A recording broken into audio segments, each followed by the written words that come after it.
E aí, people, vestibulando da Tucanada do Me Salva, tranquilito? Cara, professor Marcos vindo diretamente da praia das minhas férias pra fazer o pré-exame pra ti, porque amanhã, amanhã é o dia. Amanhã a gente tem a prova de Química, Biologia e Geografia. E eu te digo mais.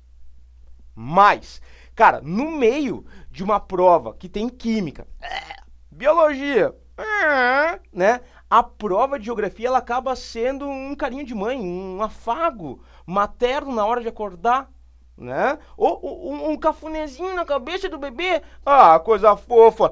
E o que eu quero dizer com isso? Cara, a prova de geografia ela é tranquila. Basta, claro, tu te preparou, assistiu às nossas aulas aí na plataforma, curtiu as monitorias durante o ano. E o que vai acontecer? Com isso, a gente vai fazer, a partir de agora, uma revisão massa dos temas que tendem a aparecer na tua provinha amanhã de manhã, queridão. Bora começar? Então vamos lá, sem mais delongas, tchau pra ti, nos vemos.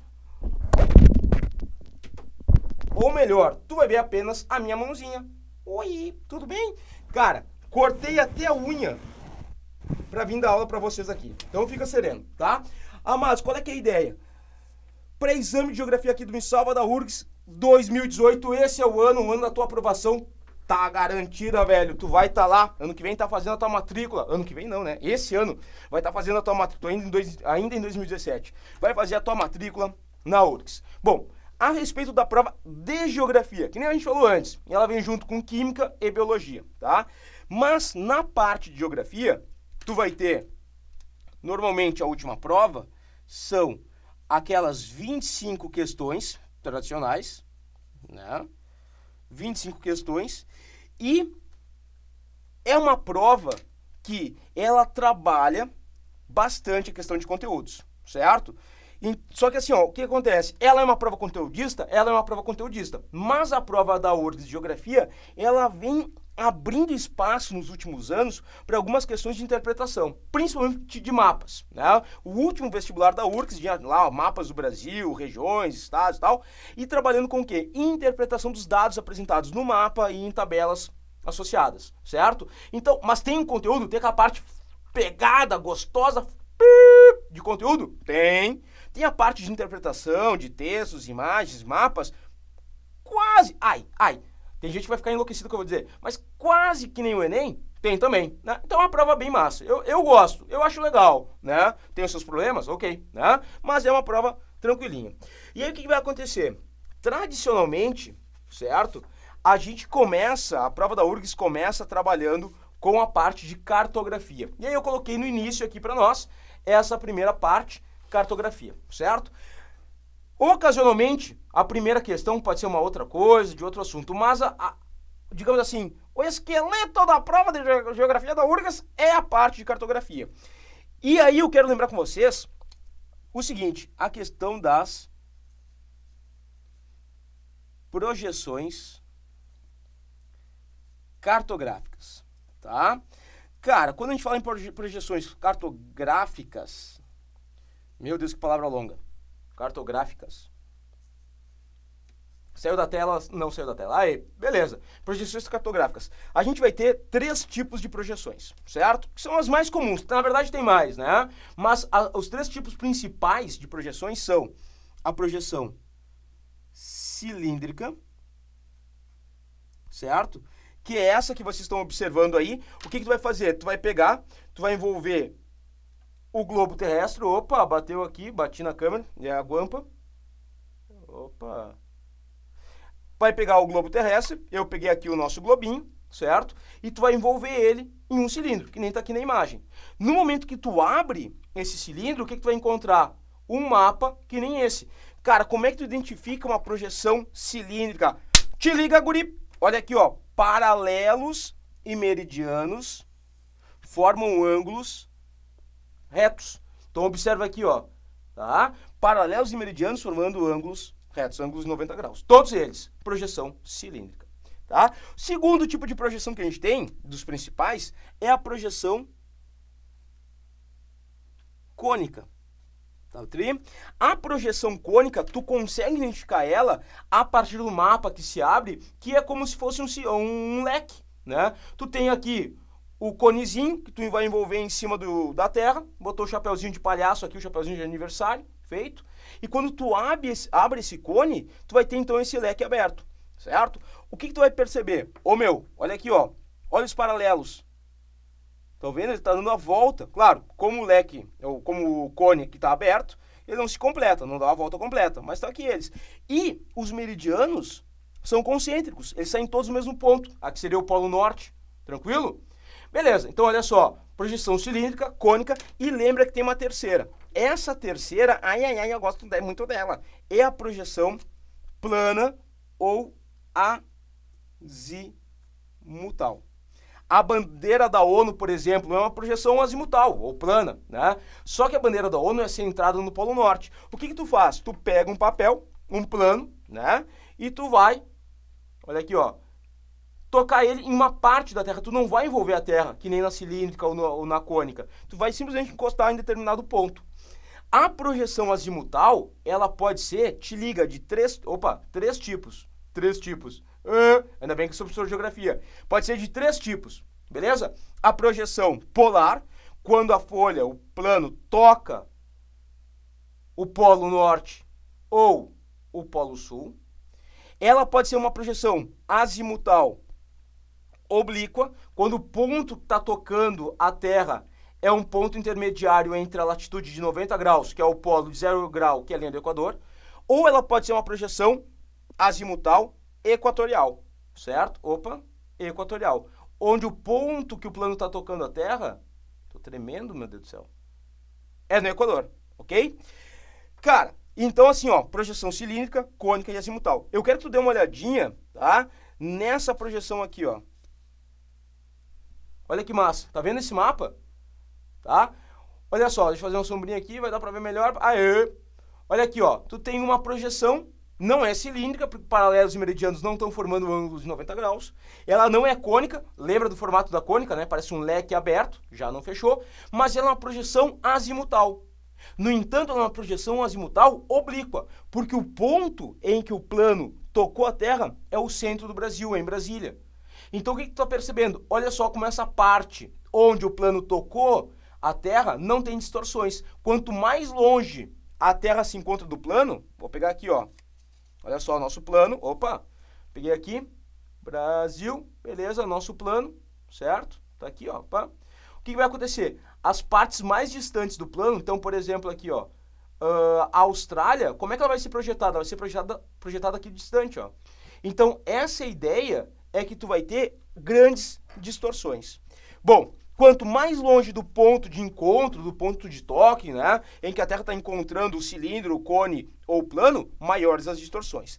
E aí eu quero ver com vocês duas coisas. Tem duas projeções que são as mais fofes, né, e tem muita chance de aparecer para ti na prova. Cara, primeiro, olha só essa aqui, ó, projeção clássica que a gente vai ter, e que é a projeção de um cara chamado Mercator. A projeção de Mercator é marcada, atenção, por ser uma projeção cilíndrica, paralelos e meridianos formando ângulos de 90 graus, percebeu? E ela é conforme. O que quer dizer conforme, chuchuzinho? Mercator, quando fez essa projeção, quis manter a forma dos países. Certo? Para manter a forma, ele não se preocupou em manter o tamanho, uma proporção real entre o tamanho dos países e o que está no mapa.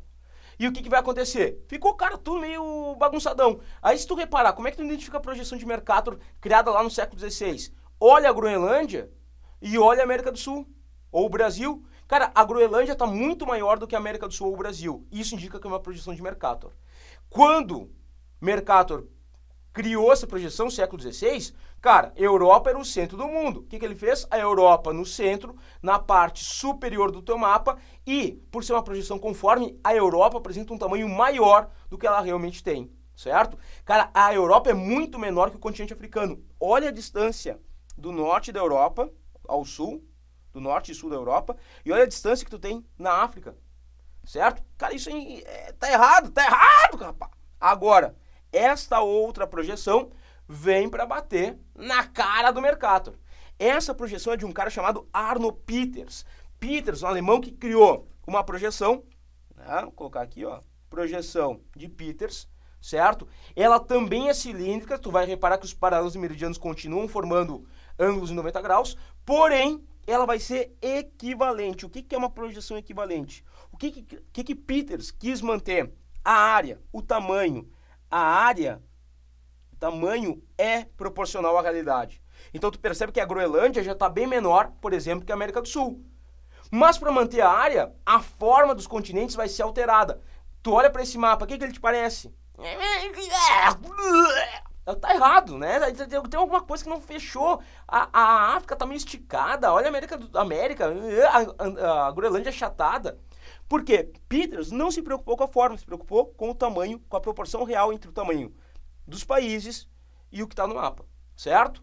Ela vai ser criada no século XX, mais precisamente na década de 70, Guerra Fria, e ela é considerada uma projeção terceiro-mundista, porque ela vai primar pelos países de terceiro mundo. Tanto é que a projeção de Peters, ocasionalmente, ela pode aparecer assim, com o sul aqui, se inverteu o mapa, inverte a rosa dos ventos. O sul aqui e o norte aqui, valorizando os países mais pobres do mundo. Fechamos aí? Cara, lembra dessas questões de projeções cartográficas. Tem uma outra projeção interessante, que eu quero lembrar com vocês, que é a projeção, opa, bateu ali, que é a projeção que a gente chama de anamorfose, tá bom? Deixa eu colocar aqui, ó, cartografia, vamos botar aqui outro assunto importante. Anamorfose. Anamorfose é um tipo de mapa ou de projeção cartográfica, tá?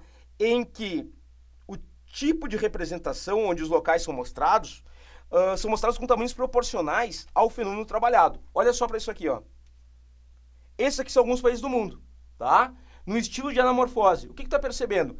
O título do mapa, as 500 maiores corporações do mundo. Bom, por esse mapa, tu tá ligado que as maiores corporações do mundo, em quantidade, estão nos Estados Unidos, porque os Estados Unidos está maior que o normal, né? Agora aqui, o Japão já aparece com uma boa posição. Olha a China, pequenininho. Pô, e a China é um dos maiores países do mundo, mas olha o tamanho que ela se encontra. Cara, olha o Brasil. Aqui, esse é o Brasil, velho. Nada, né? Ou seja, o fenômeno representado são as corporações do mundo. Os países que mais detêm essas corporações apresentam um tamanho maior. Isso pode aparecer relacionado com a questão de demografia, questão ambiental, recursos hídricos, vegetação, indústria, cara, uma série de elementos. Então lembra da anamorfose, tá bom? Além disso, ainda pegando o início da tua prova, que tu pode encontrar, são os movimentos da Terra. Cara, muita chance de aparecer movimentos da Terra na tua prova. E aí tu vai lembrar que nós temos 2 movimentos principais da Terra. Existem vários outros, né? Mas 2 têm uma influência direta no nosso dia a dia, que são o movimento de rotação e o movimento de translação. Cara, começando aqui com o movimento de rotação, colocar alguns elementos a serem lembrados dele. Oh, faltou o título, né? Movimento de, rotação. Lembra que a rotação é o movimento da Terra ao redor do seu eixo imaginário. Ou seja, ela tá fazendo isso aqui, ó. Tá girando, dando aquela giradinha, beleza. Cara, o movimento de rotação é de oeste para leste. Então te liga aqui, ó. Norte, sul, leste, oeste. E a Terra tá fazendo, ó, de oeste, olha a América, de oeste para leste. Fechamos? Ok? Demora, arredondando aí nosso dia civil 24 horas, na verdade é um pouquinho menos, né? Mas arredonda-se 24 horas, é uma adaptação para facilitar a contabilidade do tempo. Existem diferentes velocidades de rotação. Como assim diferentes velocidades? A Terra acelera, para? Não. Cara, na região equatorial, a velocidade é maior, é de mais ou menos 27 quilômetros por minuto na região equatorial.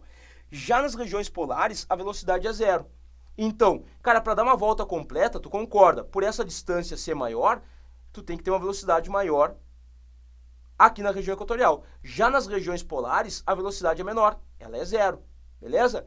Bom, isso vai te gerar uma série de consequências. A primeira consequência que a gente tem, que eu quero ver com vocês, é essa aqui, ó. Ô meu, obviamente, dias e noites, calma, não faltou luz aí na tua casa não, é aqui, ó. Sucessão de dias e noites. Tá aqui a minha lanterninha, fiel lanterninha, representando o Sol. Diz oi, lanterna. Oi, pessoal!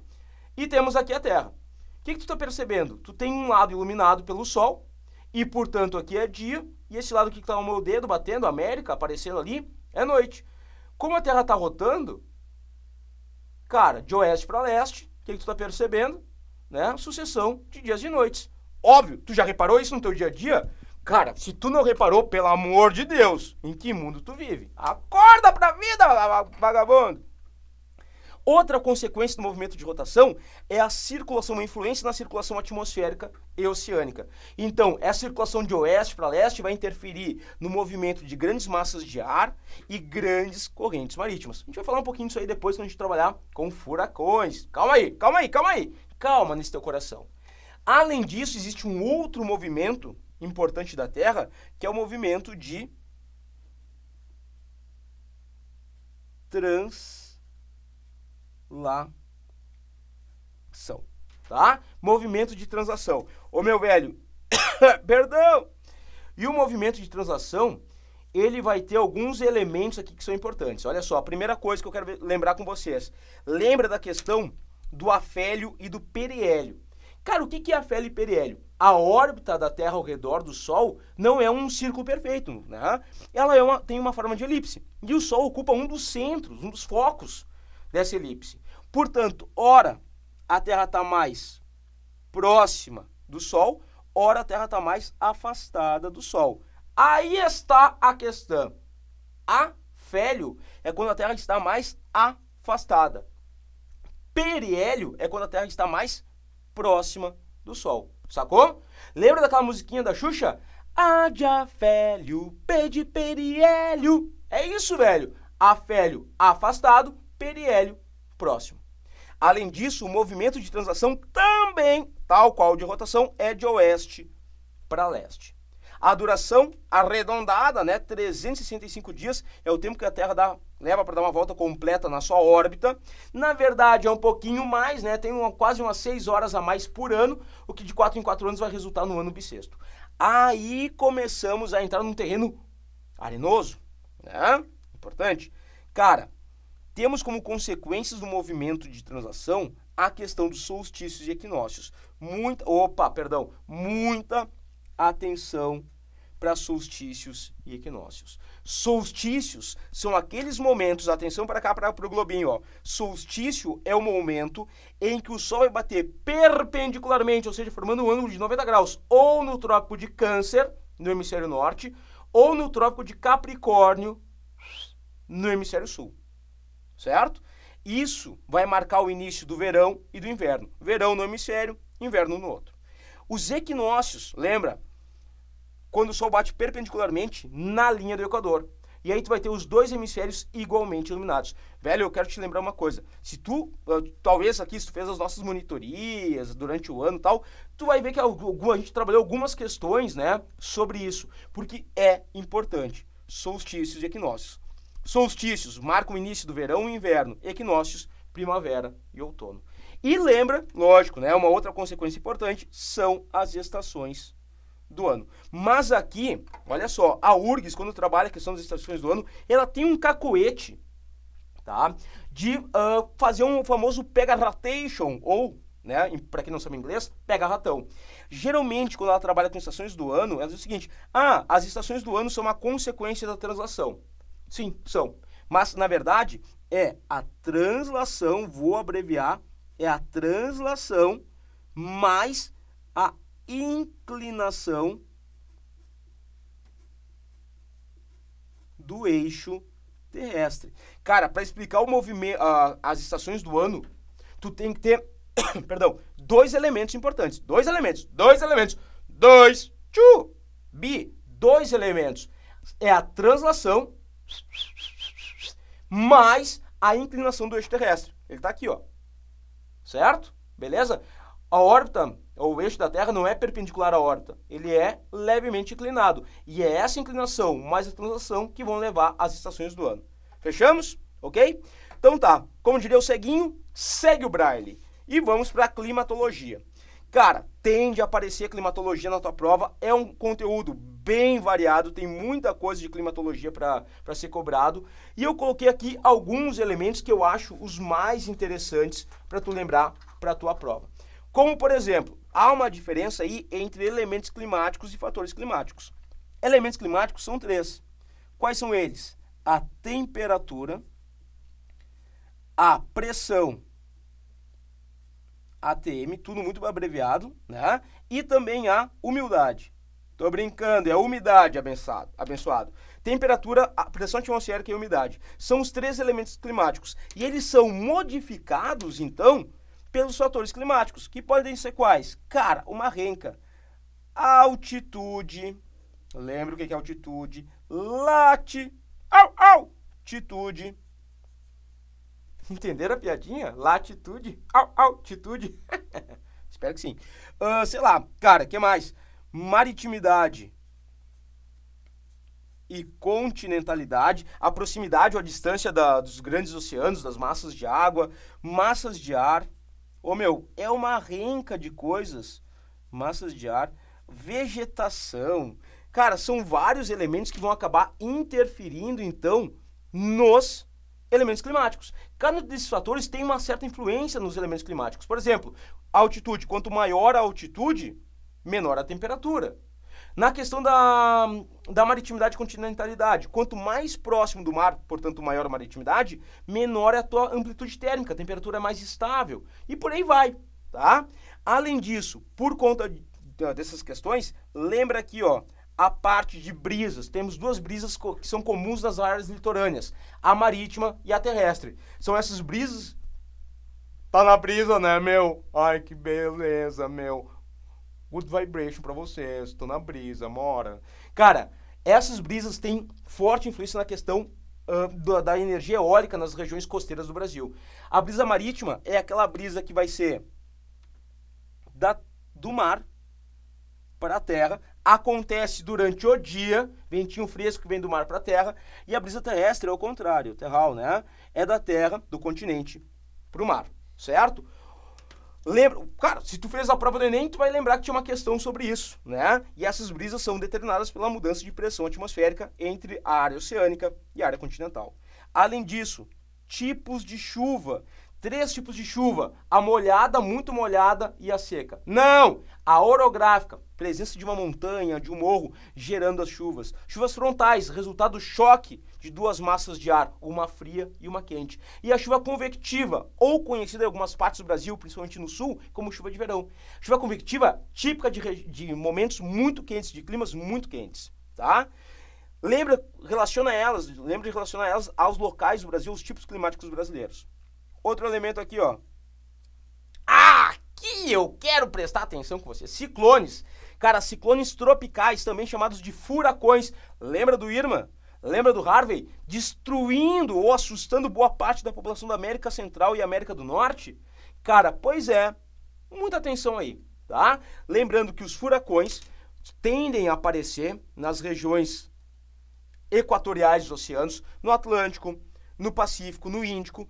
Aqui no Atlântico, eles aparecem, vou colocar um pouquinho para o lado, aí, aparece mais ou menos nessa parte do Atlântico equatorial, fazer um péssimo furacão, e a tendência, por uma influência do movimento de rotação, é que o caminho percorrido por estes furacões seja esse aqui, ó. Certo? Então, ó, eles vão passar por cima, sei lá, de Cuba, Bahamas, Haiti. Cara, o Haiti em 2002 sofreu muito com o furacão Sandy, né? Esse ano o Irma, chegando aqui na Flórida, nos Estados Unidos, eles vão fazer esse movimento aqui, ó, tá? Cara, e olha só, uma fotinha que eu peguei aqui, ó, furacãozito. Tá vendo isso aqui, ó? Essa parte aqui que tu tá vendo é o Golfo do México, ó. Opa!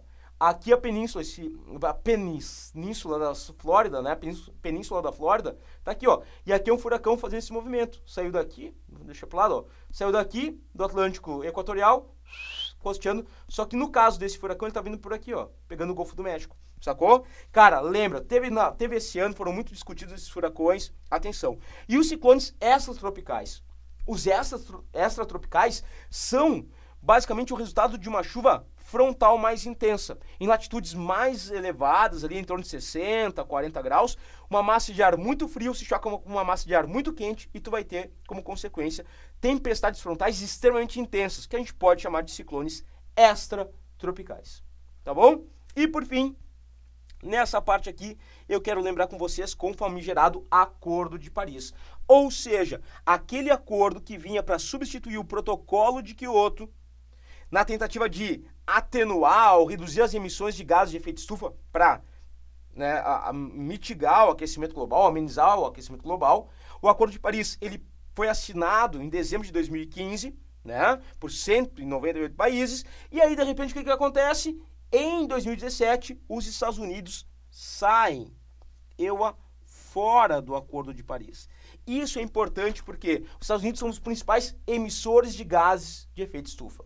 E os Estados Unidos, na presidência do presidente Donald Trump, saiu do Acordo de Paris. Isso acabou enfraquecendo o acordo. Ainda, né, existe o Acordo de Paris, mas agora enfraquecido. Lembra, ele vem substituir o protocolo de Kyoto e o Acordo de Paris passa a vigorar só a partir de 2020. Feito? Beleza? Bom, vamos lá. Outra questão importante que a gente tem aqui é a questão dos climas do Brasil, né? O que acontece? Vale a pena lembrar. Deixei um mapa em branco aqui para vocês, porque eu quero fazer o desafio. Chuchuzinho, lembra dos climas do Brasil. Nós temos aqui, olha aqui, na região norte do país, um clima equatorial. Certo?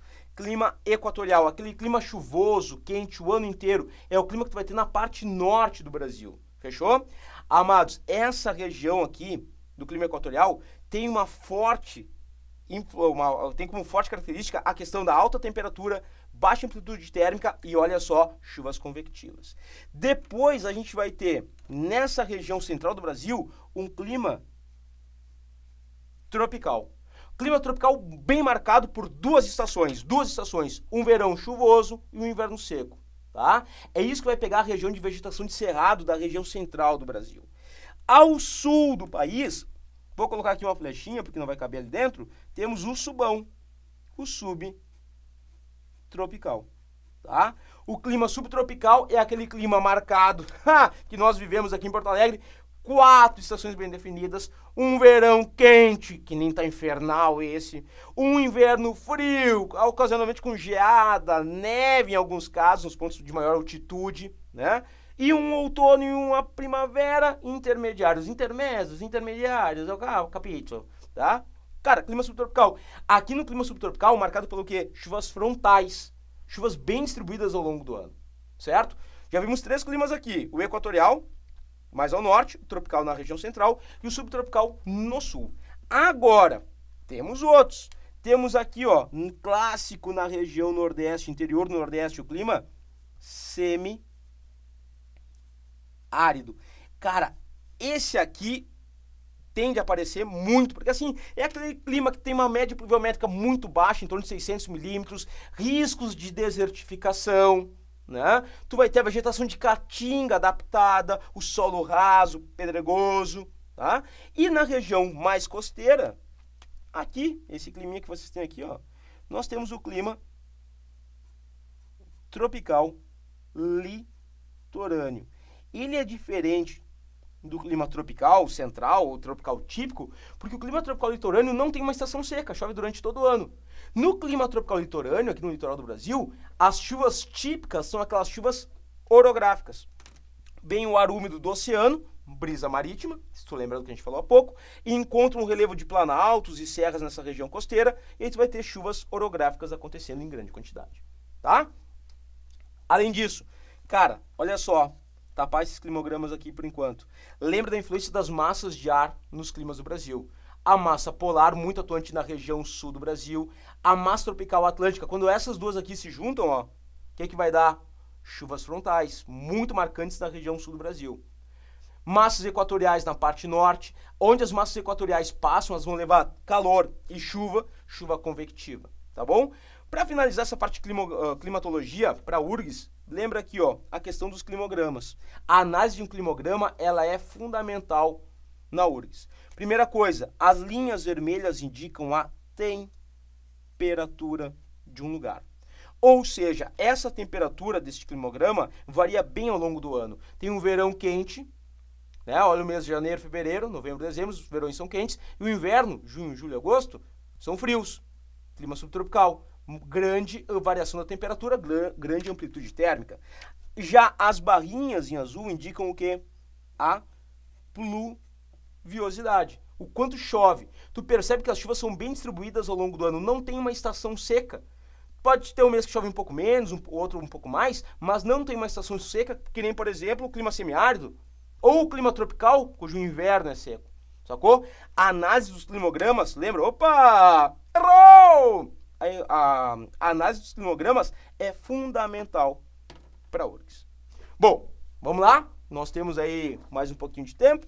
Então, olha só, meio entrando na reta final da nossa revisão, a questão de espaço rural e espaço urbano, um pouco mais de geografia, digamos assim, um pouco mais humana, né? Lembrando que a gente tem, na questão rural, na agropecuária, uma diferença muito grande entre uma agropecuária extensiva e uma agropecuária intensiva, certo? Talvez alguém vai dizer assim, ó, mas ele fala rápido. Cara, tu não me viu? Tu não me viu acordando. A hora que eu acordo assim, ó, eu não paro de falar até o meio-dia. E é numa velocidade incrível. Chuchuzinho, ó, agropecuária extensiva é aquela agropecuária mais tradicional, de menor poder aquisitivo, mão de obra familiar, tranquilo? Agropecuária intensiva é aquela mais rica, mais moderna, mais mecanizada, com uma mão de obra, digamos assim, assalariada, uma condição empresarial. E dentro dessas agropecuárias, desses sistemas, né, extensivo e intensivo, lembrem dos sistemas agrícolas, como plantation, cara, e tu não pode esquecer jamais desse sistema aqui, ó. Ele é um dos mais importantes para o território brasileiro, sistema de plantation. Existem outros, né? Tem outros, mas o plantation para o Brasil é o mais importante. E para o plantation, lembra aqui, ó, é MELE. O que é MELE para o plantation? Monocultura, exportadora, latifúndios, mão de obra escrava. E isso é o que caracterizava no passado o sistema de plantation. Monocultura, exportadora, grandes propriedades ou latifúndios e mão de obra escrava. Hoje é apenas mel. A mão de obra escrava já não é uma característica marcante do sistema de plantation, ainda vigente no Brasil. Tem outros sistemas agrícolas? Tem. Agricultura de jardinagem, empresas agrícolas, a questão da agricultura itinerante, vários deles. Mas para nós, para a prova, lembra sempre do plantation. Além disso, nós temos uma questão importante aqui, que é a diferença, né? A diferença não, mas a questão da soma de fatores da mecanização rural típica do sistema intensivos, né, mais ricos, mais modernos, e a concentração de terra, que é uma consequência direta do sistema de plantation. Isso vai acabar gerando a sobra de uma mão de obra agrícola. Como assim uma sobra da mão de obra agrícola? Cara, a mão de obra que trabalhava no campo perdeu lugar para as máquinas, ou o proprietário perdeu as terras. E o que ele faz? O movimento migratório interno mais importante da nossa história, o êxodo rural. Sai do campo, migra para a cidade. Certo? Então há uma relação direta entre o espaço rural e o espaço urbano. Por isso que eu coloquei eles associados nesse mesmo plano para vocês. Agora, na questão agrícola brasileira, lembra de duas questões, tá? Lembra aqui, ó, no Brasil, primeiro, da questão dos avanços. Como assim avanços? Avanços da fronteira agrícola. Como a fronteira agrícola nos anos 70 avançou em direção à região centro-oeste, tornando a região centro-oeste, te liga, a maior produtora de soja e grãos do Brasil, Mato Grosso do Sul e Goiás. E depois, como nos anos 90, 2000, há um novo avanço da fronteira agrícola. Para onde? Para a região da Amazônia e também para a região nordeste, região do Mapitoba. Lembra do Mapitoba? Maranhão, Piauí, Tocantins e Bahia. Tá bom? Mais do que só avanços, elas avançam ou não, aqui ó, avanço, tu também tem a violência no meio rural. Na prova do ano, a última prova da URGS, se trabalhou com a questão fundiária no Brasil. Então dá para fazer uma sequência de questão, trabalhando com o quê? Com a questão da reforma agrária, como o ritmo de reforma agrária no Brasil vem diminuindo nos últimos anos e há uma explosão da violência em escala nacional, tá? No meio rural nacional. Cara, um exemplo disso, vou colocar aqui para vocês. Esse mapa do Brasil que vocês têm aqui está mostrando as áreas de conflito das populações indígenas, que foram muito discutidas, muitos falando na questão indígena, a violência contra o índio no Brasil, né? Até agora, a última semana aí, não vai cair na prova, lógico, né? Mas um professor indígena, né, de origem indígena em Santa Catarina, foi espancado na rua. Mas enfim, né? Essas questões, esses conflitos indígenas aparecendo, tu percebe aqui no território brasileiro que são em vários pontos. Conflito entre indígenas e garimpeiros está marcado em vermelho. Entre indígenas e madeireiros está marcado em verde. Entre indígenas e fazendeiros ou grandes proprietários rurais ou políticos, olha aqui, são em amarelo. Ou seja, esse conflito pela posse da terra no Brasil entre a população indígena e os outros grupos é muito intenso, tá? Bueno, e na questão urbana, o que eu quero que vocês lembrem aí para a prova de amanhã? A questão do crescimento urbano, ele vai se dar de forma diferenciada entre os países ricos e os países mais pobres. Nos países, tanto ricos quanto pobres, ou desenvolvidos e subdesenvolvidos, há o surgimento de fenômenos urbanos. Como assim fenômenos urbanos? Cara, regiões metropolitanas, conurbação. Lembra da conurbação? Quando as cidades vão se juntando, vão dependendo uma da outra. Megalópolis, cidades globais e por aí vai. E também, principalmente, nos países mais pobres, países emergentes, como por exemplo o Brasil, é importante lembrar que esse crescimento urbano se deu de forma desorganizada, rápida e desorganizada, e, portanto, gerando uma série de problemas urbanos. Ou, poderia usar um outro termo, macrocefalia urbana. Dentro dessa macrocefalia urbana, nós temos aí a questão da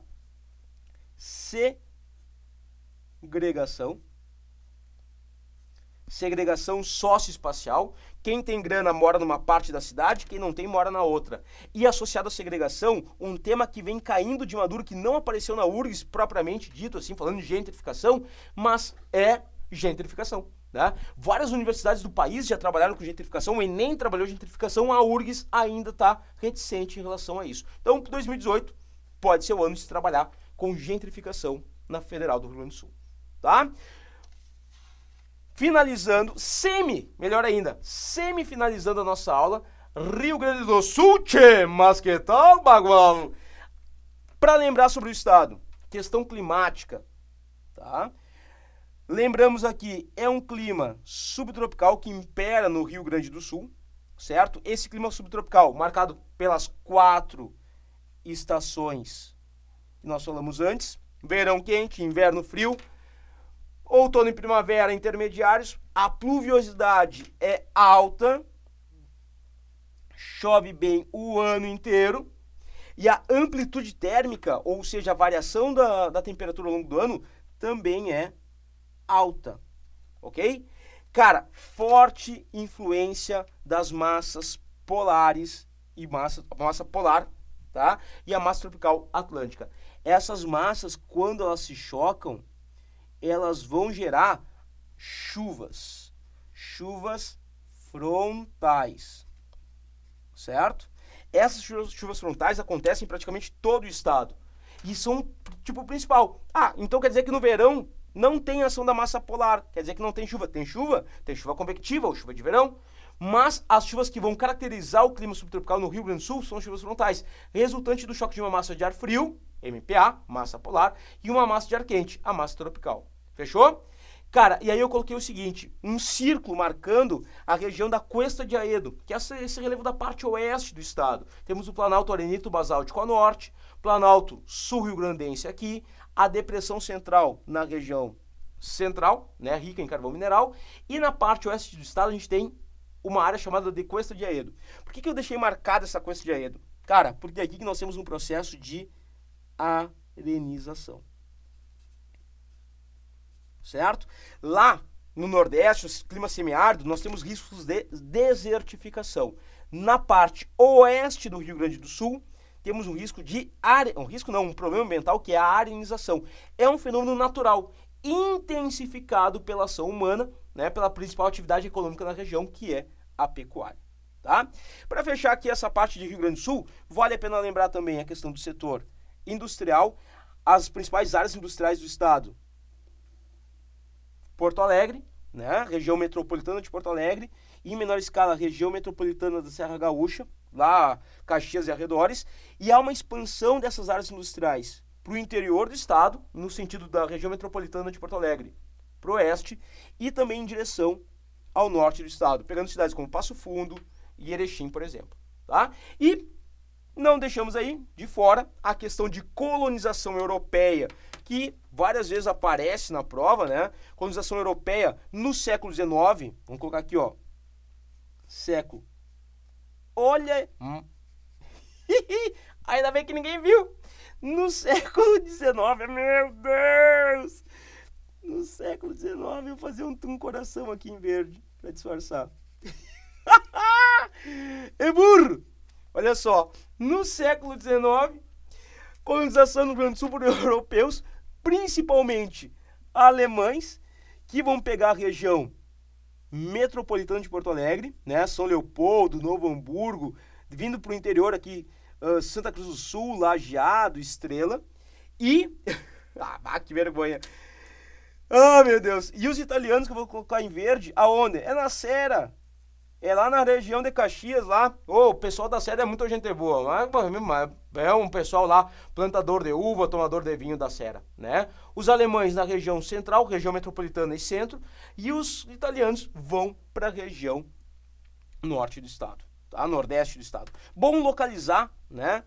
No espaço essas colonizações. Tem uma parte de colonização mista que vai ficar mais na parte norte do estado, tanto italiano quanto alemão. Essa colonização mista que a gente tem na parte norte do estado é uma colonização um pouco mais recente. Se dá por uma expansão dessas áreas de colonização aqui.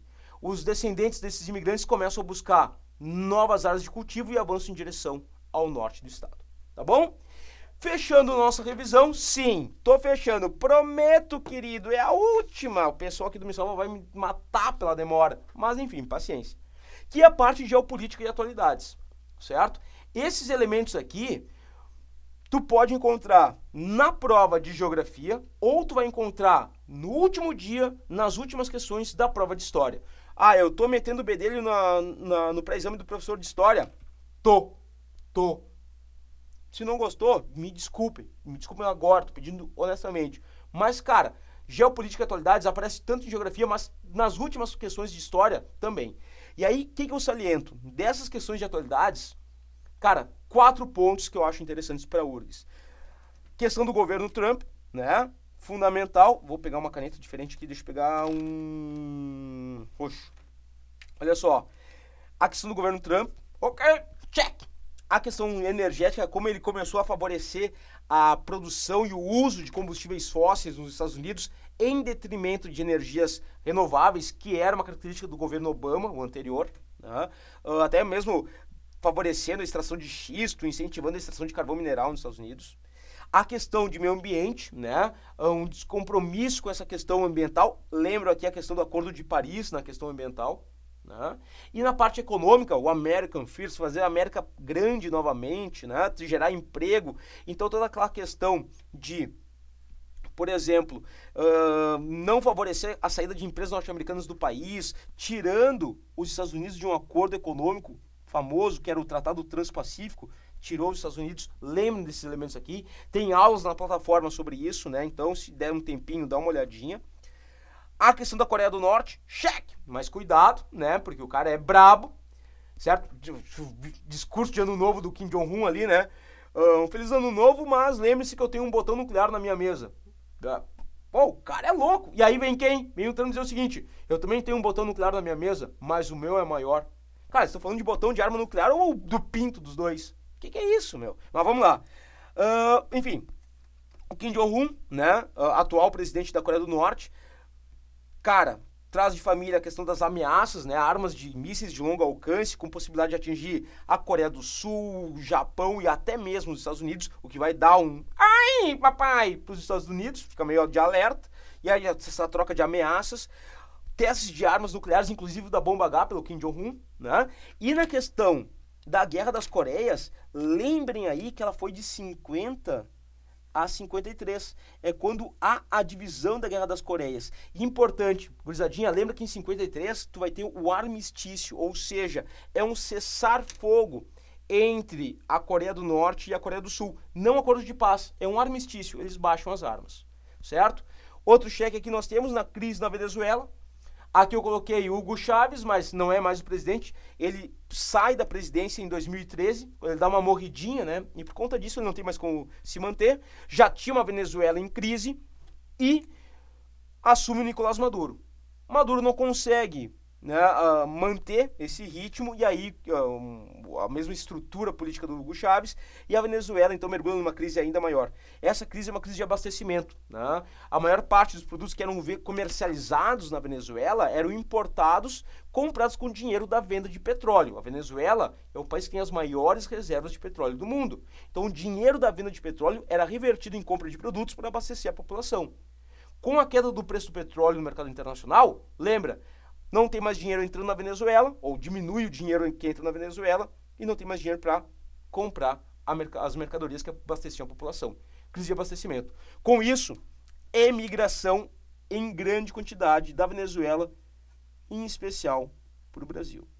Segundo o governo brasileiro, mais de 50 mil venezuelanos já solicitaram um pedido de visto de permanência aqui, de asilo, perdão, aqui no Brasil. Tá? Lembrando, a Venezuela faz parte do Mercosul.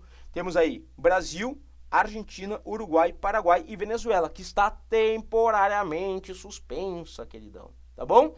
E para finalizar, dos três, eu acho que tem menos chance de aparecer, o fim das Forças Armadas Revolucionárias da Colômbia. Cara, legal pegar agora nesses últimos momentos antes da prova, pega o mapa da América do Sul, localiza a Venezuela e localiza localiza a Venezuela e localiza a Colômbia. Talvez seja interessante para a tua prova, tá? Fim das Farc, as Farc surgiram em 64 como um grupo terrorista e em 2016, atenção, 2016, finalzinho de 2016, por isso não apareceu na prova de 2017, pode aparecer nesse ano, né? Houve um acordo de paz entre o presidente colombiano, Juan Manuel Santos, e o líder das Farc, um cara chamado, o apelido dele, Timochenko. Certo? Então são as questões um pouco mais atuais, tem outras aí, mas pelo andar da carruagem, ficamos por aí, tá? Meus queridos, olha só, a ideia desse pré-exame foi lembrar vocês de alguns pontos mais importantes a respeito. Vamos colocar aqui, peraí, apertar o botãozinho antes que dê pau.